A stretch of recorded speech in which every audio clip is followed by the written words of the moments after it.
Welcome to the Investor Fuel Real Estate Investing Show, where I interview the nation's top real estate entrepreneurs, industry leaders, and other amazing entrepreneurs to help educate and inspire you to take your business and your life to the next level.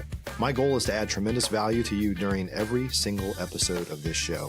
If you get value, I'd love it if you subscribe on your favorite podcast player, subscribe on YouTube, and my very favorite, please share this with your community so we can impact even more entrepreneurs. Let's start today's show. Hey everybody, welcome back to the show. Today I'm here with my buddy Nick, and we're going to be talking about cold calling and SMS best practices. A lot of people have run away. There's some people that are leaning in. There are some best practices to follow, and not many people know this space as well as Nick. So Nicholas, glad to have you here, buddy. Yeah, man. I'm so glad to be here, Mike. Thank you so much for the invite. I always enjoy talking. Obviously, I own a lead gen company. You own a lead gen company. Yeah. Totally different channels. And we kind of geek out a little bit. We get together and start talking about lead gen. And next thing you know, nobody can we're speaking our own language. We're like speaking in tongues or something. Yeah. Yeah. Yeah, I love it. So I'm excited to talk about this today because I think, SMS and cold calling has been a little taboo lately, but there's some people that are still doing well with it, and we won't get into. I guess I'll start off the show by saying we're not giving legal advice, so seek your own advice. Today, there's some sort of disclaimer here, but we won't talk much about the legal side of that because neither one of us are attorneys or experts. But before we jump in, you were not always a lead mining pro, so tell us about your backstory a little bit. Yeah. Well, my backstory really set up my front story, right? So it's like, I always say all the time, and we're all like this, right? Everyone who's super successful, when you look into their past, it's like, I call them Bible stories, right? And it's because you see from birth that we were destined to become whatever we are. That's one thing, when you're in the story, it feels like it hurts. You feel like you're not going anywhere. But when you finally get to where you're going and you look back, you're like, oh, that's why that happened. Oh, that's why this happened. And something that's really unique about me is I didn't start, I'm not born into entrepreneurship. My parents don't own real estate. They never owned a business before. Yeah. I had to teach myself entrepreneurship, that this was even a viable reality. Yeah. I never saw it. When you don't see it, you don't know it. And so same here, buddy. Yeah. And right. And I love that path. I mean, I prefer to have my own weed whacker and knock down the bushes in front of me anyways. I feel like I earn it a little bit more that way. And so I started off as a restaurant manager. I did restaurants from 17 to 30. And, I worked 70 hours a week for almost 13 years. And if you do the math on that, I think it's 18 years. You should be ratired now. Yeah. Yeah. Right. Right. 100%. And, and it's funny because so many of my friends say, they're like, oh, you're so successful. How'd you get here? And I was like, no, I front loaded my time. Yeah. Overnight success, right? Yeah. Yeah. No, dude, I worked 70 hours a week for 13 years. And then when they hear my story, they're like, oh, no wonder. It's I almost put myself into a military style environment. So I was a student of mastery, right? I didn't care, honestly, in my restaurant days, how I looked, what I looked like, my weight, anything, right? And I couldn't give 70 hours to a career and still go home and care about other aspects of life. So, I wore glasses, my head just stayed shaved because that was easy to maintain, and all I cared about was being the best damn restaurant manager in the world. And driving back and forth to work every day, I would listen to audiobooks. Started with Gary V, then it went to 7 Habits of Highly Effective People, which is my highest recommended book of all time. I listened to all of them, good to great. I mean, I drove for 13 years, so imagine how many books I'd listened to. Let's say 7 of those years, I just crushed books the whole time during my commute, and I drove an hour each way every day. Oh, wow. So, it was discipline, right? I mean, discipline. And so anyways, I'm doing this, and I was the only restaurant manager who was exceptional, for lack of a better term. Some people were good at just one category. They're good at this. They're good at talking to customers, or they're good at cooking the food, or they're good at managing, or they're good at liquor, or they're good at the computer. I learned I was good at all of it, right? I could talk to the cook. I could talk to the server. I was a big computer nerd, still am, right? I got lucky. My father bought me my first computer when I was 6. And I'm so old that it was like one of the first computers like ever invented. Dude, tell me what kind of computer it was. Yeah, so it was a Macintosh Apple IIe. Okay. Is what it was called. It literally had 16 hertz of speed, not megahertz. Okay, not gigahertz, just hertz. Okay, it's true story. And I played the original Wolfenstein and Doom. Big nerd, my whole life. And again, that also served me. So now I'm in this field with, restaurants are very blue collar, right? Right. These people do not know how to use a computer. None of my peers knew how to use a spreadsheet, knew how to change cells or even do math, right? They just knew restaurants. So anyways, I realized I was exceptional. And then one day I come into work and they transferred me to a new location. And it was in my hometown, true story. I finally didn't have to drive 2 hours a day commuting. And I walk in, I look at the schedule, and I'm scheduled 90 hours a week for 6 weeks. Wow. And I was like, I worked at this company for 5 years at this point. If I was new, whatever, torture me. You know what I'm saying? Yeah. But I was like, I'm like tired. I'm 30 years old. I've been doing this for 13 years. I know 30 years old is not old, but a 13-year career is a long time. At that point, yeah. Yeah, and I go, what the fuck are you guys doing? I'm not working this schedule. I didn't approve this, okay? I had a rule, and it was I will work up to 70 hours a week without needing to approve the schedule. If I'm scheduled over 70 hours, you have to talk to me. Yeah. And you know what? And I'll probably say yes, but I'm not just blindly working the schedule. Don't take it for granted, yeah. Right, that's right. Hey, I've learned with all accountability, if you let them roll over you, they're rolling over you. Right. Yep. And I would still say yes, but you're going to have a talk with me first. Anyway, so I come into work. I'm not working this. This is crazy. They told me they'd fix it. I came into work the next day. They didn't fix it. And I walked out. Wow. And, I felt so disrespected after 5 years with this company. I was an area manager. I'm floating around. I'm at their beck and call. And I was so insulted at the time. And at the time I also was on my way out. Like, I was like, what are you doing, Nick? My boss sucked. My boss's boss sucked, And I remember saying, one of my favorite quotes is I ran out of role models. Okay. And it's like, if you don't want to be your boss, you need to quit. I mean, that's really the general rule of thumb.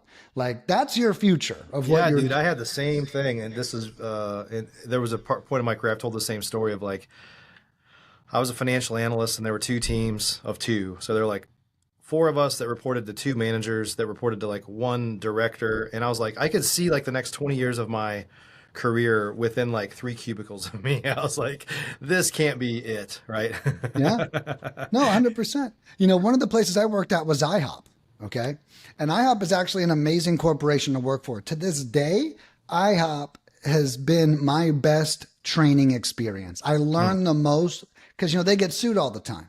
So they like taught us about liability and like lawsuits and litigation. Like they were smart the way that they trained us. Like we were all there to save them hundreds, like lawsuits is their real loss, not eggs being wasted or an employee stealing, right? It's someone getting fall and hurting and then they pay them $100,000. That's where IHOP loses money.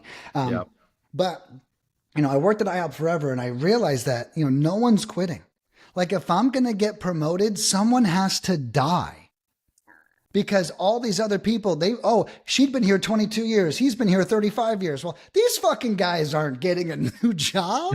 So I was like, I realized I'm waiting on death in order for me to move up in life. Wow. You're almost similar to what you were just saying. You're like, wait, I can see and then the other point is like, I'm sure that your boss's boss had been there for X years too. They weren't going anywhere.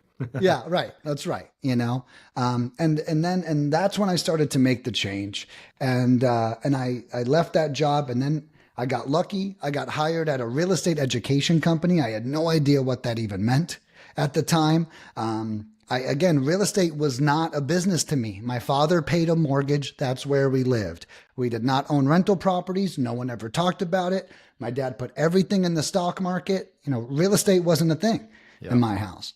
And so after working there for 10 months, my leadership skills from my restaurant days, I ended up becoming an executive. I became the director of fulfillment at this education company within 10 months. And again, I wasn't a real estate expert. I was a system processes and service expert. Okay.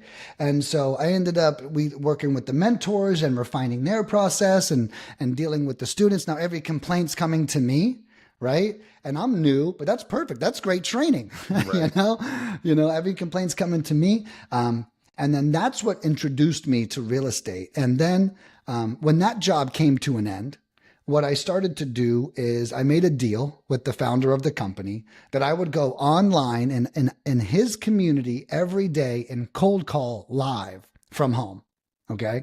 So he let me work from home. He cut my pay. And this is like 2016. This is before anybody was working from home. Right. So let me work from home. They cut my pay. And I'm going live every day, 5 days a week for an hour in their community. And I'm cold calling and I'm cold calling. I did this for 3 months. And his students started calling me saying, hey, could I pay you to call for me? Could I pay you to call for me? And before I knew it, I had 5 clients. I'm making $1,000 a week. I'm working 2.5 hours a day. I'm doing all the cold calls myself. And I was like, wow, this is like, I could see, I've never made so much and worked so little in my life. Right. Basically is what was happening. So I was making about, I think 1,500 a week a total, but I'm only working like 12 hours. And when I ran restaurants, I made $1,500 a week and worked 70 hours, so yeah. I could see that something was working in my favor here. And then, one day I make a post online offering an American cold caller. I say, hey guys, I'm doing something different. I'm doing something new. We're not foreign cold callers. We're all American. And it was really just me back then. Yeah. And that post in this Facebook. Were you wearing the Hulkster shirt at the time? You were all American yeah, right. And wearing the Hulkster shirt. I was ripping it up. All right. Dude, I tell you, I was so overwhelmed. But that's what happened. So I make the post and it goes viral. Over 300 people commented on it that they wanted more information. It had 500 likes. Like it went totally viral. Yeah. I stayed up till 2 a.m. I emailed everyone. The next day I signed up 20 clients. Oh, wow. And then as soon as I signed them up, I called the guy I worked for and I was like, hey, I quit. Like my life's going in a different direction. I'm no longer working for you. Right. And it was a really beautiful change. Since that day, Lead Mining was founded basically that day. That's the business I own. And since that day, we've never done less than $9,000 in sales in a single week. And nowadays we're probably averaging we did 37,000 in sales last week. So it's like, so that post literally is the defining moment in my life when everyone commented on it and I followed up with them and my whole life changed literally from that day forward. So I want to get into some of the best practice stuff, but I do want to, for folks that are listening right now, I think a lot of people resonate with that story. Like you get to a point to where either you get fired from a job that you love or maybe you don't love it. But a lot of times people don't make a move in their life until something happens. Like there's some catalyst, right? It's like something bad happens or maybe something that kind of quote good happens and you realize that that's not what you wanted. So I have a whole bunch of stories like yours of getting fired from dream jobs or gosh, I guess I've mostly gotten fired or the company shuts down more so than me quitting, kind of like in my adult life. Yeah. But I do remember this, you said something, this is a different story, but you said something that resonated with me is I remember you talked about some of your, people in your circle that are like, oh, you're basically like an overnight success, right? Right. Yeah. And I remember sitting at a stoplight one time and I had just talked to somebody because I've coached a lot of people that basically said they wanted to be like me. And I remember sitting at the stoplight with my wife, Lindsay, was next to me. And I was just sitting at this red light. And I was like, is this what success feels like? Because I felt miserable. Because we were just working our asses off, right? Yeah. And it just felt like, whatever success people think, we never I never lie about anything. But there's this like outside view, people like looking in, seeing that what they think is success. And you're like, man, I'm not feeling it right now. Right. I mean, 100%. And it could have been financial success, like on some level, but not as good as what anybody thinks, but also just like, man, I am working like a dog. Like this isn't what I signed up for. And so anybody listening to this, wherever you're at, like you don't have to wait till things hit rock bottom or you're backed into a corner, or have a health issue or any of those things to change. Like the key is, that's one of the reasons I do the podcast is I want people to hear other people's stories and be able to climb the learning curve faster than what they could do on their own. Like learn from others' mistakes. Don't wait until you make that mistake, you know? Yeah. And, I love that you said that, because if you do wait till there's a catalyst, you can get into a slump. Oh, I got fired. Well, then I'm going to get depressed. Well, now I'm depressed and I'm trying to be an entrepreneur. And it's like, if you can actually pull the reins up right before you crash, there's no crash. You can kind of use that momentum. And I think I've always been very good about that. With my story was when I was a restaurant manager, I wanted to be an executive. Then I became an executive and it still sucked. Like I was like, I thought this was my dream job, like to lead people and wear suits every day and not have to sweat over a grill, right? And I'm like, I actually liked restaurants more than being an executive, Yeah. And then whenever I was working from home, I was like, I know it's not executive. I know it's not management. So the only thing it can be is entrepreneurship. So I kind of used the power of deduction. I didn't wait to get fired. I negotiated work from home so I could get my free time back. Then I used that free time and I parlayed it into entrepreneurship, right? Accidentally. And I think it's cool that you extracted that from the story that, I didn't hit a low. A lot of people are reactive to their situation and they're not proactive. They just like wait for something to happen. And then it's harder to shift. If you're like proactive about it, you have some say in it. If you're reactive, you're usually operating from a place of like pain, Right. Yeah. And I'll tell you, it's way harder, it's way harder to pull up. And, just to update everyone as well, because I know we're about to talk about SMS and texting. To this day, my company, we've been open for 8 years now.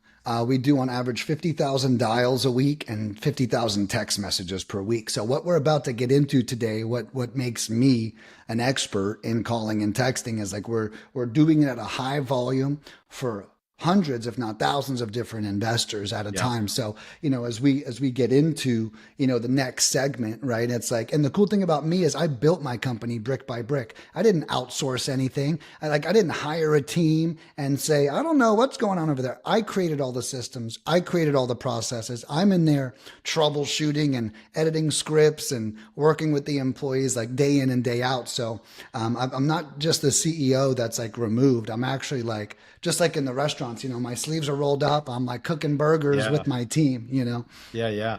So let's jump in. Let's just jump in because we spent probably a lot of time talking about our backgrounds, which that was a great story. I appreciate us having that conversation.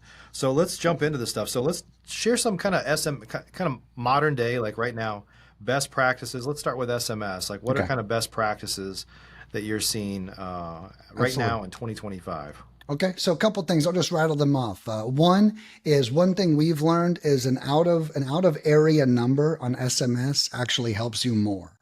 A lot of people think a local number helps them more. The difference is a local number helps you when the phone's ringing. Because everyone knows an outside number. If I don't know anyone in Pennsylvania, I don't know this guy, right? Now, to SMS, you don't see where that area code's from. You just see the number you don't recognize. When you get a call, it literally says San Diego, California, like underneath it, right? So they know I don't know anyone in San Diego. On the text, we just see digits. So the out of state information actually builds curiosity. Like, what's this person texting me about? So first, low hanging fruit. I'm texting from an out of state number. I'm not saying it works everywhere, but split test it. Okay. Cold calling, definitely in local number. Okay. I don't want anyone to confuse that, but SMS specifically, it can be an outside number. Number two is be extremely direct. Okay. Like, don't, some people send me their scripts. Hey, I was wondering if you have any financial distress and are interested. What are we talking about? It's like, people, first things there, no one likes to feel targeted. Okay. If that person is experiencing, you just piss them off. Don't believe me? Walk up to your wife and tell her she doesn't look good in that dress, right? I mean, it's like, it's not going to go over good. Okay. So starting a conversation with some of these things, well, I only want the hottest, most distressed leads. Yeah. Well, that comes from you working the lead. There's no script that you can say to a seller on the first conversation that's going to crack this super hot lead wide open, right? And I think that's the first thing people So what do you start off with an SMS? Because I'm sure I'm like everybody. I get a ton of junk SMS like every day, all day. Yeah. And sometimes it's like, is this Mike? Question mark. Or how are you doing? Question mark. And that's it. I'm like, so stupid. Stop, opt out. So stupid. How are you doing? Or are you still trying to sell the property at this address? Like they're super direct, and I'm just like, no, I'm not looking to sell. Well, that's anything, right. And just so you know, that's the move. So what we say is, hey, this is Amy. Okay, we picked the shortest name that we could find. That sounds very American. And it's personalized, right? It's not like it feels like it's personalized. It's right. That's right. Hey, this is Amy. That's right. And all of our text messages are Amy. Right now, because we do have a character restriction. You could do 160 characters before they charge you again. Okay, so we do that on purpose. So Amy is the name, very American, very soft and gentle sounding, and it's a woman. I was following up about the property at 123 Sycamore Street. Have you ever considered selling before? That's it. Yeah. And again, we're not trying to get into this weird debate of where they're at mentally. And it's like, we're just, yes, no, $400,000, $200,000. Like those are the responses we get. Then we hit them back with 2 text messages, with 2 other questions. Now they're going to ghost you quick as shit. Okay. So first of all, as soon as they say yes, we call it a lead. Now we do ask additional questions. So the first text says, what's the condition and what price do you have in mind? Okay. So that's the first one. Then if they answer that, we follow up with another text that says, what's your timeline and why do you want to sell? Then if they answer that, we say, great, my partner or my acquisition manager, it's what you guys would probably put, will be reaching out in the next 24 hours, blah, blah, blah. So that's our segmented script. And you're a service for people. So that's why if it was somebody doing this themselves, they would probably move it to a call or try to schedule an appointment. I would say, what I recommend doing is have as much as the conversation as you can. In that channel, as much as they'll let you. And then as soon as they ignore you for 24 hours, you call them. Yeah. So that's exactly what we do. So if people ghost us after 24 hours, we just send the lead to the client. As long as they've indicated yes, we just do that. Yeah. Okay. So that's our strategy, and it works extremely well. And then, we'll touch one more thing on a lot of, texting leads are the ugliest lead you're ever going to find, right? Hands down. It's the cheapest lead you're ever going to find either, though. So, you have to discern what that is. So another strategy I teach all my clients is every lead's worth 2 to 5 minutes of your time. Yeah, but Nick, they said they wanted $1 million. Yeah, well, fucking call them.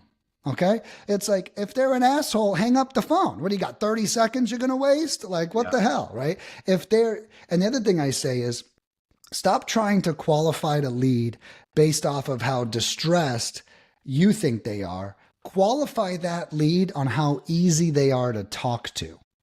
Okay. Because if you think about it, if they're easy to talk to, we're going to get to the distress, Right. And if they're yelling or, hey, what? I'm not dealing with this shit today. I always say, if they're screaming at you, hang up the phone on that guy. Yeah. Right. And so I recommend this totally different approach from those because, texting leads are ugly. So, but if you grade it like everything else, you're going to lose opportunities and take money off the table. Yeah. And I think, if folks are listening to this right now, here's the reality is that a lot of real estate investors, really a lot of people, but are just lazy.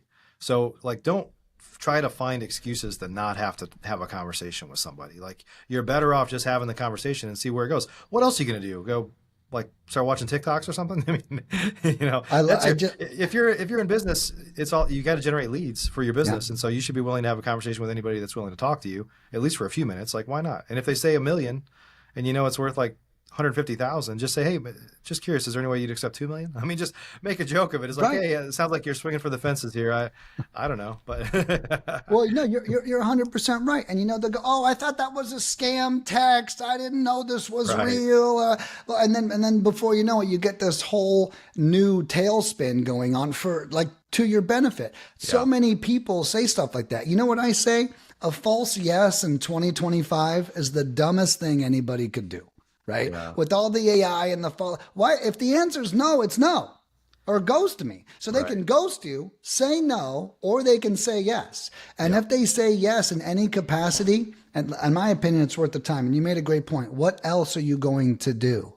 Right? Yeah. Like you literally don't have anything better to do but to call a lead, you know? Right. And then what I recommend too, I'm such a troubleshooter. Even if I called and everyone's angry, I'd go, well, God, how can I cheer these guys up quickly?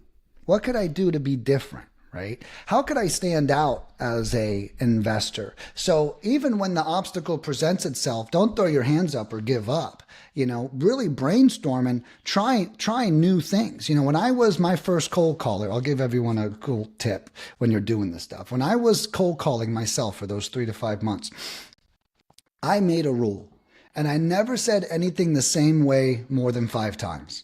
I always changed a word after the 5th time I said it. Then I start split testing everything. And now I'm realizing, oh shit, like if I say it this way, like it's crazy. You say it this way. So I'll give everyone one sentence real quick. Okay. When someone says that they're not interested, this is the best sentence in the world to give. I'm not interested. Okay. Well, look, you know, would you maybe mind taking down my direct phone number? And if anything ever changes, just giving me a call when that happens, right? So I learned when I said maybe mind, I'm almost confusing. Yeah, I mind. No, I don't mind. Yeah, I'll do it. No, I won't. Like no matter what, they're kind of saying yes, right? And I really disarm them. And when I use that line, I got 50% of people that were about to hang up the phone, taking my phone number down. And it's like, I always said, that's the next best thing you could do to getting off the phone is making sure they have your phone number in case something ever changes. Yeah, and so it's like, that's something I chiseled out by using the like 5 different way process. So I know there's a lot of similarities. What about kind of best practices on the cold calling side? Maybe some of it you just covered there, but anything that we didn't cover there? Well, yeah, I mean, they are, just so you know, and you're right, they are super similar, right? I think the main thing is really consistency. Following our script intros the same way. Hi, I'm looking for the owner of 123 Sycamore Street.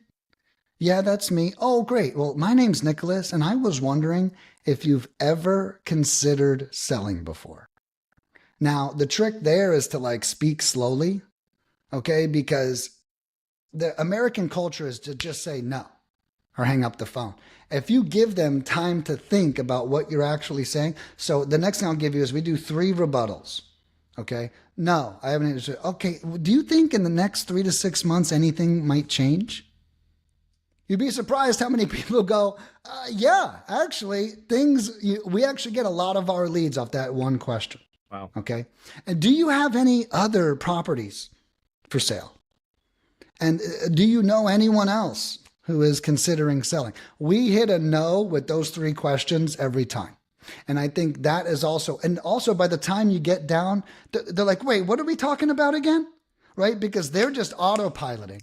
So what you're actually doing is you're giving them an opportunity to think about what you're saying. So I think that is one of the biggest cold calling tips I could give, because that's all in the first 30 seconds and you really give them time to see if they want to sell. Yeah, that's great.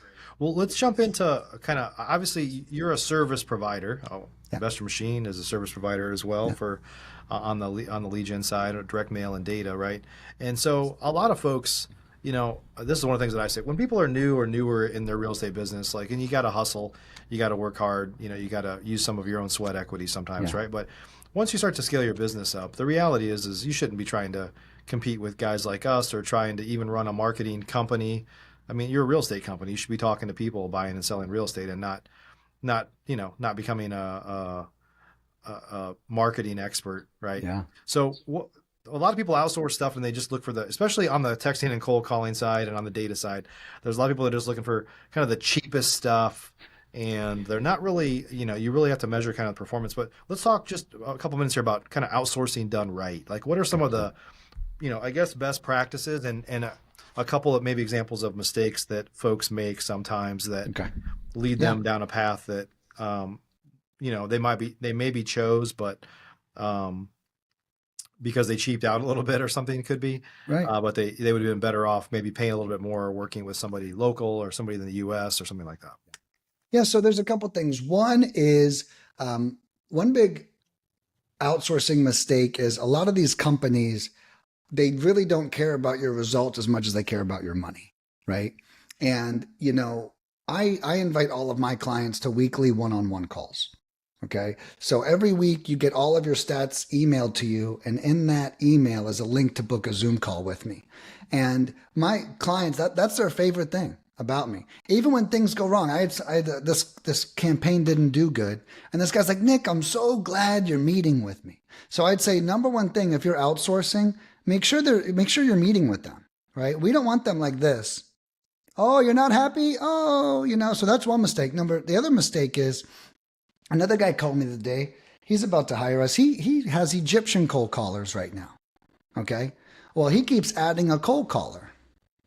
Well, you know what? He's not selecting the cold caller. He's adding the cold caller. So a lot of these people, if you give these people control over your business, they are not going to give you their best cold callers, period. Okay. So if they're like, hey, here you go. We added another cold caller. No, I didn't interview anybody. I didn't hear recordings. I need you to send me 8 candidates right now. I'm going to pick the best candidate. This guy could tell was so hands off that it was now hurting him. And he's like, Nick, they've been calling. I'm not getting results. I'm paying for 3 cold callers. It's costing me an arm and a leg. And, so I would say the other thing is don't give them too much control. When you use us, you're in control of everything. All of my people, the days, everything you are, that we send you recordings. I make sure you're satisfied. And it's like a much higher white glove experience. And don't just put your head in the sand. This stuff is expensive. Right. Okay. And it's like, I think that's another mistake people do is they outsource it and then they ignore it. Okay. Well, I almost don't let people do that with my weekly invites and all that other stuff. We need to talk about this because here's what happens. I just sent you 30 leads, let's say over a month. Well, I need to talk to you about what you did with those leads. Right. Right. We have a mutual interest here. If you're not closing deals, I'm fired. So one thing I try to do, it's actually my duty to meet with you. It's actually my duty to make sure, and you'd be surprised how many people pay me $1,500, get 30 leads and go, oh, you know what, Nick, I went on vacation with the wife. I'll do better on the next campaign. What? No, call those 30 leads right now. Call them today. What are we talking about? We got to get this done. So making sure that there's mutual accountability. They need your success too, right? And if they're not focused on your success, then they might not be the right outsourcing company either. So that was the first aspect, right? Was outsourcing. The other thing was mistakes people make, I think was a question you asked. Yeah, some common mistakes. Yeah. I speak to all my clients myself, my cell phone number's on the website. And I'll say this, the most common denominator of someone who's not doing well is a bad attitude. Okay. The people that call me up grumpy almost never see success. The people that call me up, literally, in this episode, oh, Nick, I know this is going to work. Oh, my mentor told me about you. Oh, and he's so good. This is going to work. That person almost always closes a deal because they actually believe they don't get a lead and go, this lead sucks. I'm not calling this lead. And that's what someone with the bad attitude does, right? Yeah. Someone with the good attitude goes, oh my God, I got a lead. This is great. I can't believe this. Let me call them. I had this guy the other day get 11 leads. I thought his results sucked. He's in Boston, and he goes, and I'm like, because I'm only seeing the number, right? I'm like, oh, you only got 11, we kind of like it to be a little bit higher. He goes, Nick, he's like, I got 2 great leads out of this. He goes, I spent $10,000 on direct mail last month and I got 1 lead. I spent $1,500 with you. I got 11 and 2 great conversations. And he's like, I'm loving this, right? But it's like, that's something I don't necessarily understand because I'm just looking at the numbers. Then I meet with another guy who has 22 leads and he's chewing my ass up, right? And I'm like, bro, but that's attitude. Right. And it's funny because when I deal with hundreds of clients, they don't know the differences. I remember one time I had this 82-year-old woman closing deals by printing out the leads and making notes in a binder. And then I got this guy using a high new age CRM yelling at me. And I'm like, bro, I just got off the phone with the 82-year-old woman who just, and she's got the same leads, Great right? grandma. It's, Yeah. yeah, right. You know, we're doing the same, but the client doesn't know. It's like, because that client with the bad attitude thinks I'm like screwing them or hurting them or, you know, something's happening. And I'm like, dude, like I'm dishing the same quality to all 200 clients, you know, and so that's why attitude is so important. You know, whenever calling, reading these notes, and you know, maybe it starts with the expectations. You know, one thing I tell everybody is no lead is like, oh, I've been waiting for you to call. I've been dying to sell my house for 50 cents on the dollar. I just didn't know who to sell it to. And now, like, what? Like, no, if someone wants to sell a property in 2025, they're going to sell it. Okay. So what we do is we build a stronger relationship with them in order to get them to select us. That is the goal. No one's confused on how to sell a property in 2025. So then what are we doing differently, right? So anyways, expectations, attitude, all that really adds up. And that, I would say that is the most common mistake outside of just not calling the lead in general. You got that stuff is gold, as you know. You got to get all over them. Yeah. And by the way, if you can't do it, then find somebody else in your team that will. Yeah, right. And look, I respect that. You know, there's certain things I think acquisitions is the most important part of everyone's business. I recommend all clients, even if they want to outsource it, I say you need to have the first 20 conversations first. So when you outsource it, you know what you need them to say. Yep. I was like, you don't, and that goes back to the outsourcing question, right? It's like, we need to outline it ourselves. If you want to hire an acquisition manager, it can't be like, hey, knock yourself out. It's like, hey, here's your script, make it better only, right? Don't change it. Don't make it worse. And so we need to like map the way a little bit. That's awesome. That's awesome. Well, Nick, Nicholas, I know we could talk for hours on this stuff, but we're out of time today. If folks want to learn more about you or Lead Mining Pros, where do they go? Yeah, leadminingpros.com is a great choice. That is pros with an S.com. My cell phone number is at the top of the website. There's a place to book a call and there's free courses there. And, you know, if you look me up on Facebook, you know, I'm a hoot on Facebook. I've got like over 13,000 followers. I make all kinds of crazy posts, whether it's business or personal or pleasure.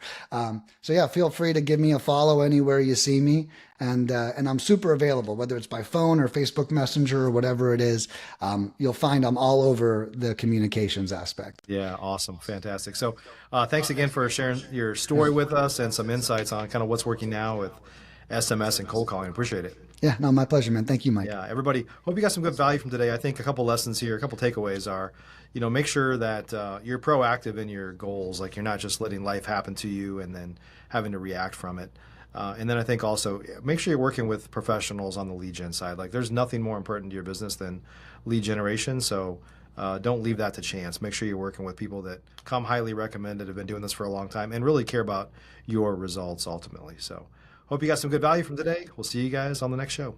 Hey guys. Thanks for joining us for today's show. You can learn more about the amazing benefits of the Investor Fuel Mastermind community, including surrounding yourself with hundreds of other rock stars, 100% financing on your deals, and members-only discounts from vendors you're likely already using that, as a member of Investor Fuel, will save you more than the cost of your membership.